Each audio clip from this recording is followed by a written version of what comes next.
زمانہ برائی سے اتنا خراب نہیں ہوتا جتنا اچھے لوگوں کی خاموشی سے خراب ہوتا ہے۔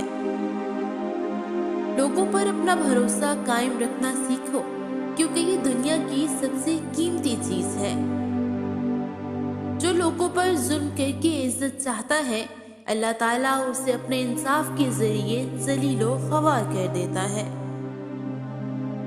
جو بندہ اپنے آپ کو نمایاں نہ کرے اور چھپ کے رب کی عبادت کرتا ہو تو اللہ تعالیٰ اسے کبھی ذلیل و خوار نہیں کرتا۔ لٹکے ہوئے پیٹ کو کم کرنا چاہتے ہو تو روزانہ صبح نہار منہ سیب پر ہلکا سا نمک چھڑک کر کھایا کرو۔ اگر اس دنیا میں خوشی چاہتے ہو تو ایک بات جان لو کہ آپ کے رونے سے کبھی کسی کو کوئی فرق نہیں پڑتا۔ دنیاوی بادشاہ جسم پر حکومت کرتے ہیں، مگر اولیاء اللہ دلوں میں حکومت کرتے ہیں، کیونکہ ان کے کارنامے عظیم ہوتے ہیں۔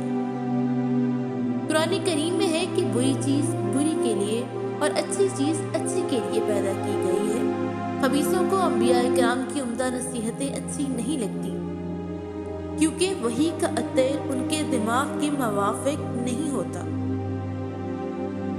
اے پروردگار، ہمارا مانگنا بھی تیری مہربانی کی وجہ سے ہے، اگر تیری رحمت نہ ہو تو ہم رجوع ہی نہیں کر سکتے۔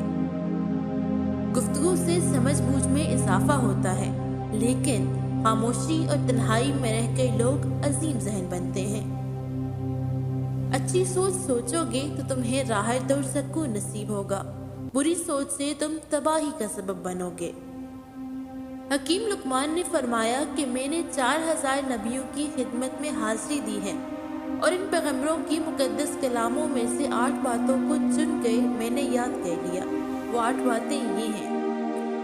نمبر 1، جب تم نماز پڑھو تو اپنے دل کی حفاظت کرو۔ نمبر 2، جب تم کھانا کھاؤ تو اپنے حلق کی حفاظت کرو۔ نمبر 3، جب کبھی کسی غیر گھر میں جاؤ تو اپنی آنکھوں کی حفاظت کرو۔ نمبر 4، جب تم لوگوں کی مجلس میں بیٹھو تو اپنی زبان کی حفاظت کرو۔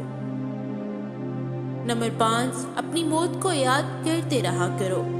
نمبر 6، اپنے احسانوں کو بھلا دو۔ نمبر 7، دوسروں کے ظلم کو فراموش کر دو۔ نمبر 8، کوئی بھی کام کرو صرف اللہ تعالیٰ کی رضا کے لیے کرو۔